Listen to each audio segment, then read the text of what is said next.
جناب سیدنا عثمان رضی اللہ تعالیٰ عنہ مسند آرائے خلافت ہوئے تو حضرت حسین نے ان کی بیعت کی۔ اسلامی مورخین کے علاوہ ہسٹری آف اسلام جو انگریز مورخ ہیں انہوں نے بھی اس واقعے کو لکھا ہے۔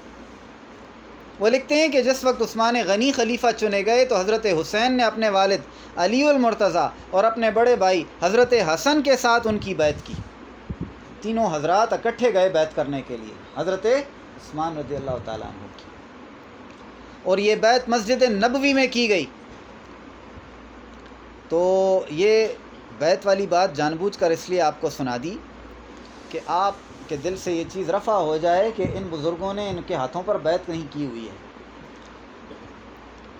تو یہ یاد رکھیں کہ یہ جس طرح باقی مسلمان بیعت کرتے رہے اس طرح یہ بھی کرتے رہے، اور صدیق اکبر کے ہاتھ پر حضرت علی کرم اللہ الکریم نے 2 بار بیعت کی ہے، ایک تیسرے دن اور ایک حضرت فاطمہ رضی اللہ تعالیٰ عنہ کے شہید ہو جانے کے بعد 6 مہینے بعد دوسری بیعت کی۔